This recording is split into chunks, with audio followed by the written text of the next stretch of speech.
Good afternoon or good morning, beautiful people. This is Roaming Prepper, and as always, thank you for joining me today. This one's a little bit more informal. As you can see, I'm kind of running around today, but I had something on my mind I wanted to point out to everyone. Something I covered in my book. I've also covered on other videos, but it's a reminder. And some people complain, oh, the preppers get repetitive. Well, it's because certain times a year shit happens. And certain incidents happen over and over again, and what you don't want to do is be in a situation where, well, that happened a year ago, but surely it won't happen again, and then it does, and you're not ready for it. And the topic I want to talk about today, in particular, is what just happened in Alaska. An entire airport got shut down because of a cybersecurity incident. Now, I don't know all the details. I saw two articles. One was a local news, one was mainstream media, but they kind of contradicted each other. So again, I encourage you to do your due diligence as far as what actually happened. But regardless of whether it's a cyber terrorist attack, it's a ransomware attack, or someone just blatantly screwed up, right? They screwed the pooch and they crashed their computers. People were stuck in the airport overnight in Alaska trying to get out. This has been happening a lot lately. Remember, they had the United hack, and then they had these other software hacks, and then they hacked Southwest. The first time they got Southwest, then they got United and a bunch of other people, but Southwest was fine. And to me, those are probing attacks. They're trying to see what they can break in our various systems, and then we change our shit, and then they try and break it again. But let's go boots on the ground. Let's drill down from the macro situation of cyber attack to you and I sitting in an airport, and something like that happens. The power goes out. The flights get canceled. Air traffic control gets screwed up. They have to guide everyone down on shortwave radios, which would be a nightmare. They could do it, but it would be very ugly. Get everyone down on the ground. Great. Now you, along with thousands of people who were waiting there, and then more thousands who were either doing a connection or may have had to force land, like during 9/11, right? Planes landed at the nearest airport, regardless of where they wanted to go. They were like, you must land now. And these people were like landing in little airports all over the country. Hell, they had planes headed for Chicago that got diverted to Canada, right? In little towns in Canada because they had a big enough airfield.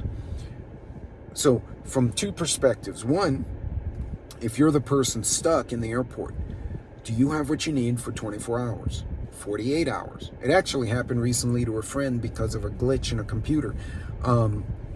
They got stuck in a regional airport, and Enterprise Rent-A-Car, all the rental companies were shut down. It was a Friday. Nobody was going to open till the next morning. And they were only 3 hours from home. And my coworker, she said, man, I could have driven, but we couldn't get a rental car. She said, I would have canceled the rest of my flight and said, screw it, I'm going to drive home in the rental. But you couldn't get that. There was no vending, no food in the airport. So again, if you're traveling, it's really important. And even if you're not traveling, but people you love or in your circle have to travel. I mean, some of us just got to go somewhere. Do you have those conversations? Hey, bring a physical map of the city you just went to. Bring a physical map of any city you have a layover in. You could just print it out just so you have a general lay of the city. Keep it in your personal carry-on. You keep snacks. You keep water bottles. I can't bring a big water bottle through security. I usually drink mine, go through security, and then I buy another one. They're overpriced, yeah, but now I have a water bottle that I can refill wherever the hell I can. Have a first aid kit, some basic meds, basic toiletries, underwear, socks, a change of clothes if you got to get out of your clothes. I can wear jeans a couple of days in a row, but I'd probably like to get out of my shirt and underwear and socks if I can find a place to change.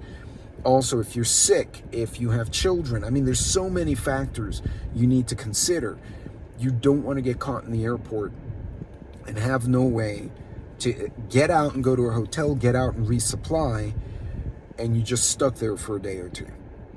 Now, keep those things in mind if you're the one traveling. Have a change of clothes, especially if it's a long flight. Have a change of clothes, have a change of or have toiletries, have snacks, grab some water while you're there. If you need meds, make sure you bring your meds on your carry-on in a labeled container. Don't just bring random ass pills, because they'll ask you 5 million questions at security. Now, flip side, what if we had a 9/11? And now you have all these airplanes with hundreds, if not thousands of people showing up in your town, and your town may only be 100,000 people. You might live in a smaller town or a smaller city, but the airport's long enough, and in an emergency, now you have all these new people show up who have nowhere to stay. Is your town ready for something like that? There's been a lot of hacks of airports. Now think about that for a second.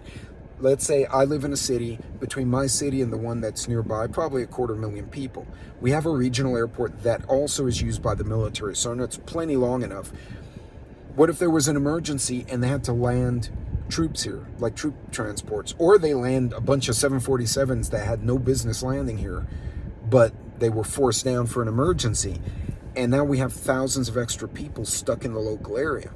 Do you have means to deal with the extra traffic, the potential for crime, potential for panic decisions on the part of other people?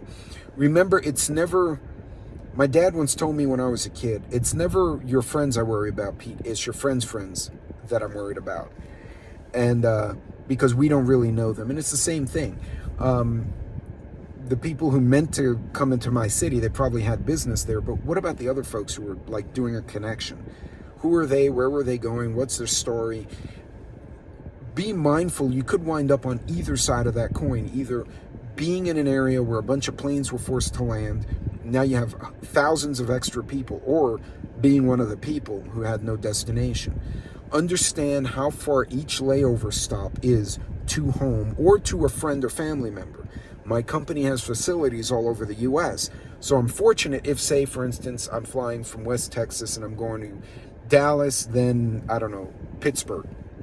Just throwing a few random, Oklahoma City and Pittsburgh. I'm just stupid random. And say I'm flying over Oklahoma City and something happens, I have to land there. Well, I know I have facilities in Oklahoma. I can call the local facility and say, hey, I'm an employee. This is my ID and badge number, and I'm stuck at the airport. Can you send someone here to grab me? And at least, I don't care if I sleep in the shop on a chair. I just don't want to be in the airport if they're shut down for a while. So plan like that. Think those contingencies, not in a panic, but have those understandings in place. And I try, whenever I can, to rent a car at my destination, even if I'm only driving 20 miles a day. Because if something happens, I promise you, I will drive the 8 hours home if I have to. If the planes are all shut down, I'll drive my ass home. And as a matter of fact, I'll offer anyone I know, hey, you give me $50, $100, I'll drive your ass home too. And that'll pay for my damn rental. So just think like that. Don't be evil, but be smart and plan for those contingencies. But again, another issue, cyber issue in an airport that got people stuck in the airports. And it's happened on cruise liners. It's even happened people getting stuck in traffic and had to disembark their vehicle, which happened in that winter storm on I-95 a few years ago. Be smart in your travels, have a contingency, bring the appropriate clothes in case there's a change in temperature where you're going, and just be smart. Don't panic, be prepared. If you're prepared, you shouldn't have to panic. You guys be safe, God bless. I'll see you on the next video.